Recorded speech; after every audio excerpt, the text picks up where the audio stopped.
নমস্কার। আজকের বিষয়ে আমাদের জীবন ব্যবহারই পরলোকের পাসপোর্ট। আমাদের জীবন ব্যবহারকে তিনটি স্তরে ভাগ করা যায়, যথা সাধারণ, সিদ্ধ এবং সাধক। এই তিনটি স্তর বিভাগে মানুষের মনও তিনটি স্তরে বিরাজ করে, যথা সাধারণ মানুষের মন বিষয়াসক্তিতে চঞ্চল, সাধকের মন কোনো একটা দিব্য বিষয়ে একাগ্র, সিদ্ধের মন স্থির এবং নিজ অধিগত। মনের এই স্তর অনুযায়ী মনের হুঁশও ক্রিয়া করে, অর্থাৎ যাকে মানুষের স্বভাব বলা হয়। প্রত্যেকে তার নিজের স্বভাব অনুযায়ী জগতে ভাব করে বেড়ায়। যেমন ভালো মানুষ ভালো সঙ্গ চায়, মন্দ মানুষ মন্দ সঙ্গকে ভালোবাসে। তেমনি মনের হুঁশ অনুযায়ী আত্মার পরলোকে গতি হয়। পরলোকের সবথেকে নিম্ন স্তরে আছে প্রেতলোক, তার উপরে পিতৃলোক, পিতৃলোকের উপরে দেবলোক এবং দেবলোকের উপরে গুরুলোক। এই অবধি সগুণ লোক, অর্থাৎ পিতৃলোক, দেবলোক এবং গুরুলোক, এই অবধি হচ্ছে সগুণ লোক। এরপরে নির্গুণ ব্রহ্ম, অর্থাৎ অনন্ত অপার। সেই জন্য ক্রম উচ্চ লোককে 7টি স্তরে ভাগ করা হয়, যথা ভূ, ভুব, স, মোহ, জন, তপ ও সত্য। ভূ হল এই পৃথিবী লোক, এই ভুব হল অন্তরিক্ষ লোক। এখান থেকেই পরলোকের যাত্রা শুরু। তার মধ্যে সর্বনিম্ন হল প্রেতলোক, তার উপরে পিতৃলোক। স হল স্বর্গ বা দেবলোক। দেবতাদের ক্রম উচ্চ স্তরে ব্রহ্মা, বিষ্ণু, মহেশ্বর হল গুরুলোকের প্রধান 3 সত্তা। সেই জন্য গুরু প্রণাম মন্ত্রে গুরু ব্রহ্মা, গুরু বিষ্ণু, গুরুদেব মহেশ্বর বলা হয়। অর্থাৎ মোহ, জন, তপ হল গুরুদের উচ্চ ক্রম লোক। পরিশেষে গুরুরেব পরম ব্রহ্ম তস্मै শ্রী গুরবে নমঃ, অর্থাৎ ব্রহ্মই হল সর্বাপেক্ষা সত্য লোক, যা অনন্ত অপার হয়ে বিরাজমান। এর মধ্যে সাধারণ মানুষ, যাদের চিত্ত চঞ্চল, বিষয়াসক্ত, তাদের মধ্যে যারা অন্যায়কারী, তাদের প্রেতলোকে গতি হয়। যারা ভালো মানুষ, তাদের পিতৃলোকে গতি হয়।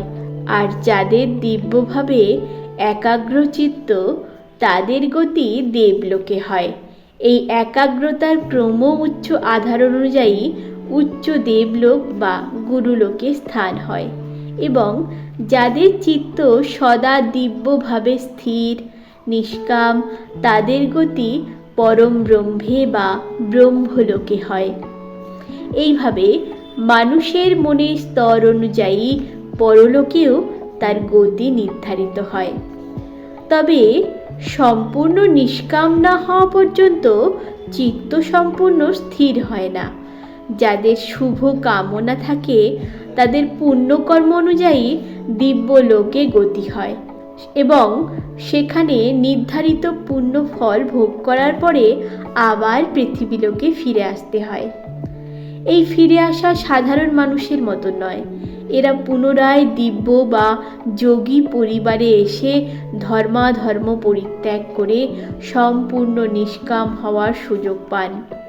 কেননা সুতোর আগায় সূক্ষ্ম একটা আঁশ থাকলে যেমন ছুঁচের ফুটোই গলে না, তেমন কোনো রকম শুভ চাহিদাও ব্রহ্মলোকে প্রবেশের ক্ষেত্রে বাধা হয়ে দাঁড়ায়। সেই জন্য অন্য সমস্ত লোক হতে একসময় ফিরে আসতে হয়। কিন্তু ব্রহ্মলোকে প্রবেশ করলে আর প্রয়োজন বা চাহিদা কিছুই থাকে না। তাই পর উপকার, গুরুগিরি, লোকশিক্ষা প্রভৃতি শুভ চাহিদা রূপে আত্মাকে আবার নামিয়ে আনে। সেই জন্যই গীতায় ভগবান বলেছেন, সমস্ত ধর্ম ত্যাগ করে আমার শরণাগত হও। কেননা জ্ঞানের পরিপাকে জানা যায় এই জগৎ ঈশ্বরের ইচ্ছাতেই চলেছে। সেখানে ব্যক্তিগত ইচ্ছা শুভ হলেও সূক্ষ্ম বন্ধনের কারণ। কেননা শিবই জীব হয়ে এই বিশ্বলীলা করছেন।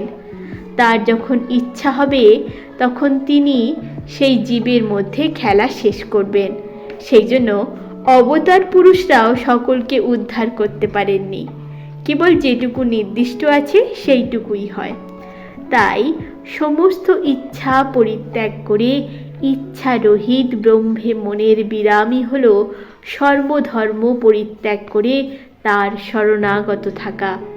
সেজন্য উপনিষদে ঋষি বলেছেন, যে অবস্থায় মন বুদ্ধির কোনো কর্তৃত্ব থাকে না, সেই সর্বশান্ত অবস্থানই তার ক্রম উচ্চ পরলোকের পাসপোর্ট হয়ে দাঁড়ায়।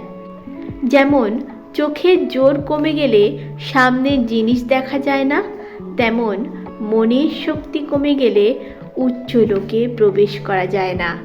তার কাছে উচ্চলোকের দরজা বন্ধ থাকে। সেই জন্য মানুষের মনের স্তরই তার পাসপোর্ট হয়ে ওই লোকে প্রবেশের ব্যবস্থা করে এবং ওই মনের স্তর অনুযায়ী পরলোকের ওই স্তরের প্রতিনিধি মৃত্যুকালে তাকে নিতে আসে। সেই জন্য মৃত্যু আসন্ন ব্যক্তি তাদের দেখতে পায়।